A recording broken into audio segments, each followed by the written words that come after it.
For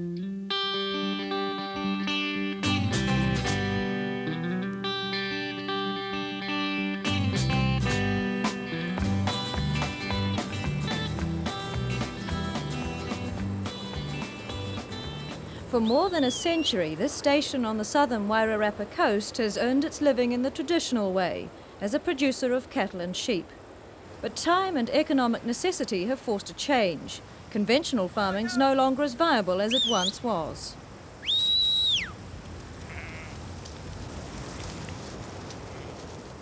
Bill Shaw bought Wharekauhau station with his brother 5 years ago. The farming prospects look good in this setting, which is nothing short of spectacular. The station's bound in the south by Palliser Bay, an isolated and largely unspoiled coastline. To the west, the Rimataka foothills, covered in native bush and wildlife. But it was Wharekauhau's Romney stud that first enticed Bill into buying the station. With 3,700 ewes, it's one of the biggest in the country. The stud was the challenge Bill had been looking for. Bill's shepherd, Joe Houghton, was born and bred on the station. His local knowledge is proving an invaluable asset to Bill and to the future of Wharekauhau. I'll be looking forward to it. Looks good. How many? One for you, one for me. One each. Joe's always enjoyed the outdoor life here, and he shared with Bill his enthusiasm and knowledge of the coast, the bush and wildlife.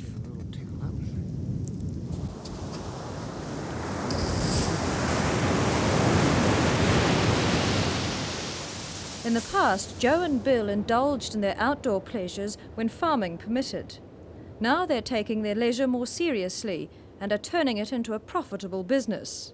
The way farming's going at the moment, it's getting more difficult.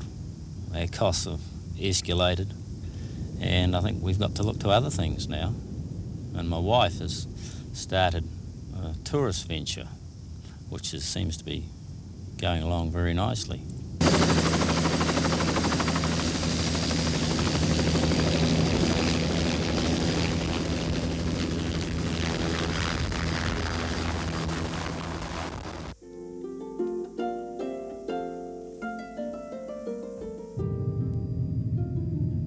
They're having a brutal winter back in the States right now. Yeah. The wind chill factor got to 98 below zero in Chicago. And welcome to it. This will do me. Yeah.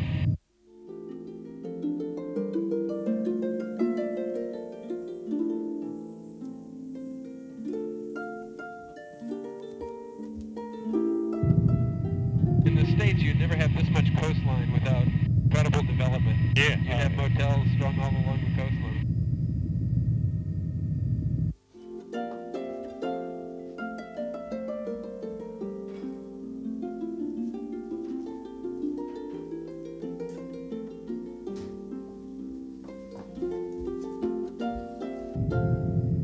What's down there? This is where you're going to, Wharekauhau, the station? Oh, we're here already? Yeah. Oh, yeah. That's the Shaw's place right down there. Yep. That's beautiful. This looks like something out of the Thornbirds.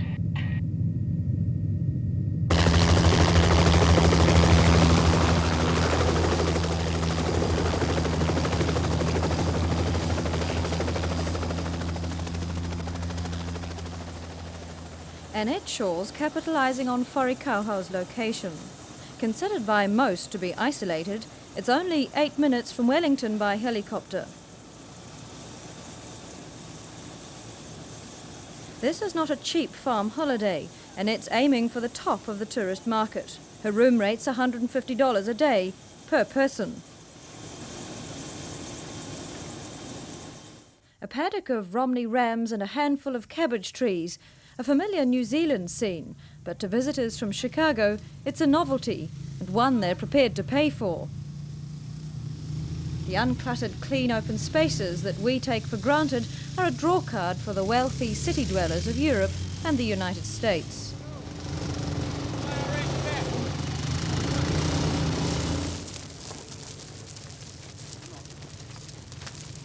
Farm activities are included in the $150 daily rate. Guests are invited to take part in any farm work while it's in progress.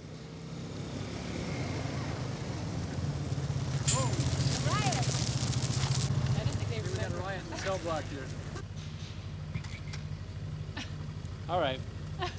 Why don't you Follow the leader. Follow your friends there. Becky Williams and her husband Phil Smith are from Chicago.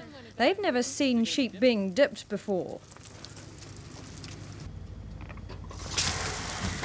Dipping's essential to our sheep industry. It's an annual routine on the farm. To an outsider, though, it first appears to be extraordinary.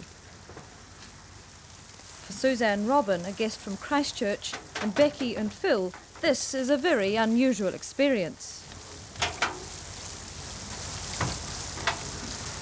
Joe finds most tourists are very inquisitive. They often engage him in discussion on such topics as fly strike. We get bad fly strike here, being so close to the coast, and, Right. and the sheep Bad living what? in fly strike. The flies lay their eggs and then they hatch, I see. so we'll dip to protect them from fly strike. Saves Any us other out. insects they have to be protected from? Yes, well generally it's kids and ticks. Oh. That's compulsory. We have to. Every farmer has to dip his sheep once a year.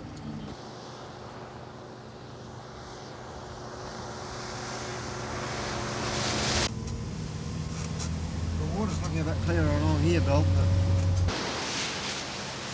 The farm's not the major attraction for tourists at Wharekauhau.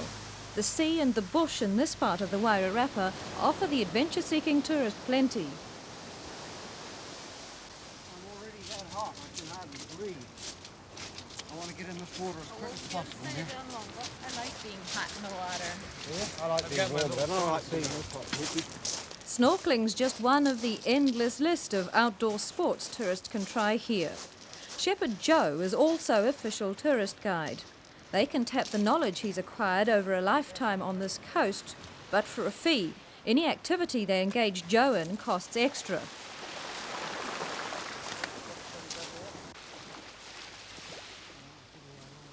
Becky, Phil and Suzanne are novice divers, but under Joe's supervision, they're guaranteed a catch of some kind.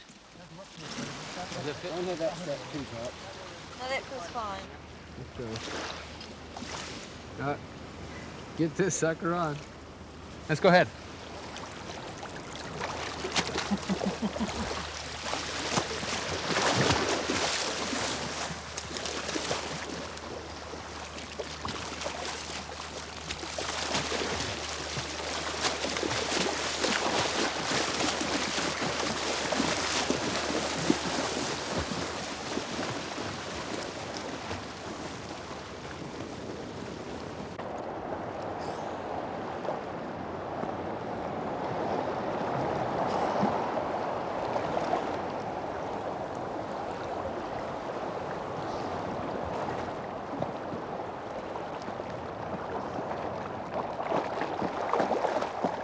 This type of tourism requires minimal investment. The ocean and the bush provide the adventure and entertainment a lot of wealthy tourists travel the world for.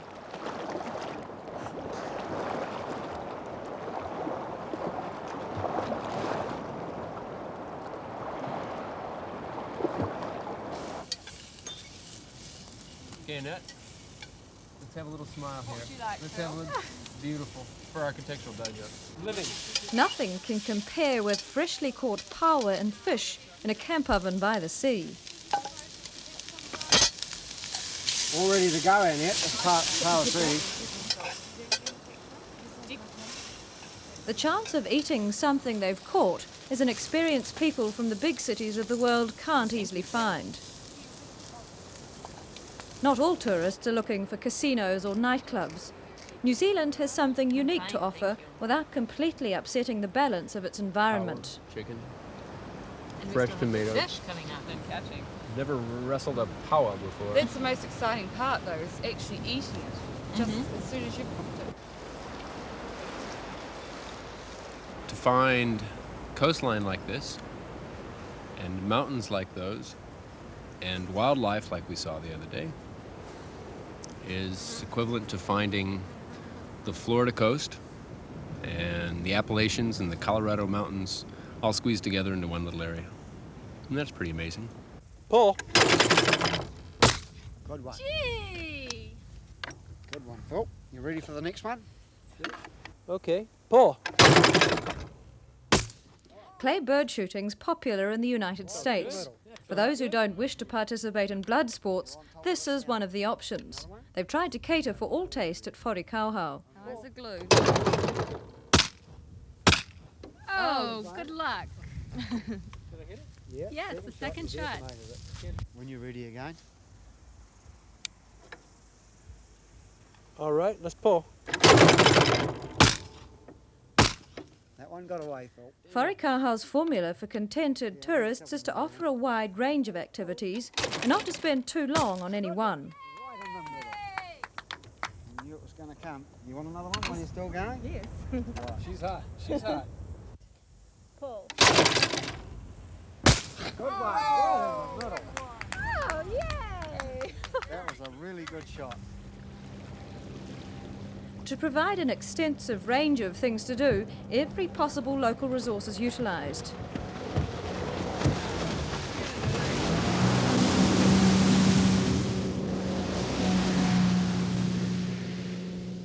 The tidal Ruamahanga River is suitable for jet boating, sightseeing, water skiing if anyone chooses, and of course fishing.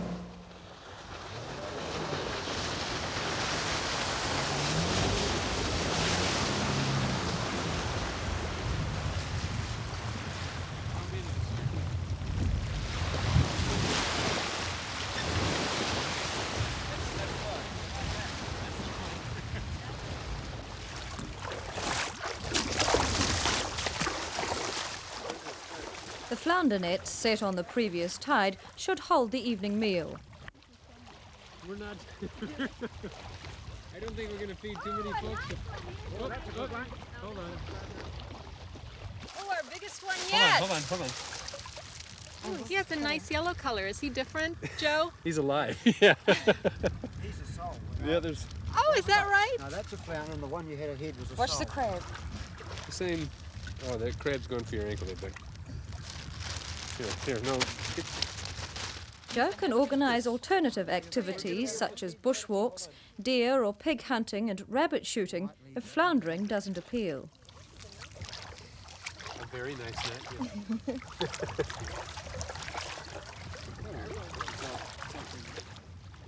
Wharekauhau has all the ingredients for a successful hunting lodge.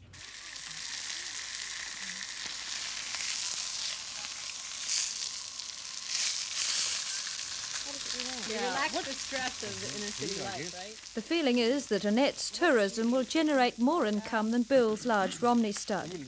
A reflection, perhaps, of the state of New Zealand's sheep industry, but also the excellent prospects for the upmarket tourist trade. You are the flounder man. Fill it to us, yeah. No, it's below No, not below. turbo to us too, and you said turbo. There are plans to expand the facilities to cater for a maximum of 12 guests, a small number by Queenstown standards, but Wharekauhau wants to remain exclusive, and the small numbers won't destroy the natural resources Wharekauhau and the southern Wairarapa have to offer.